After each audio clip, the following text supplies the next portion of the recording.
เจ้าสวัสดีเนาะมื้อนี้เฮาสิมาสัมภาษณ์นักเรียนลาวที่มาศึกษาอยู่ประเทศเวียดนามเนาะว่าชีวิตการเป็นอยู่ของเขาสิเป็นจังไดการศึกษาของเขาจะเป็นจังไดไปติดตามกันเลยเนาะตอนนี้เนาะเขาได้นักศึกษาเรา2คนเนาะกำลังสิขึ้นของเรียนเนาะเจ้าสวัสดีเนาะสบายเลยเจ้าชื่อหยังครับชื่อต้นว่ามาแต่แข่งใดมาจากคำม่วนบ่ยายเรียนสายหยังเนาะไปเรียนบริหารธุรกิจได้จักปีแล้วได้ปีที่4ปีที่พาไปเบิ่งของเรียนของเจ้าเนาะตัดมาเอาดิถ่ายดิเลยลงไป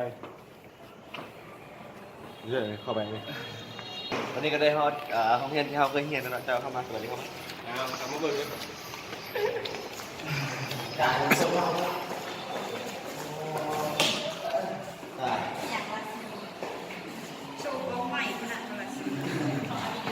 แล้วเขาสิมาสัมภาษณ์นักศึกษาเราผู้ที่งานสุดในห้องเนาะจ้าสบายดีเนาะเอาอย่าเขินดิเนี่ยบนกล้องนี่โอ้ยสาว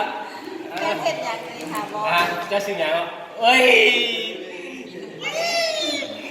พูดเธอสัมภาษณ์โดนหยุด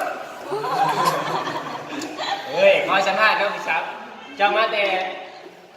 บ้านใดประเทศใดเนาะ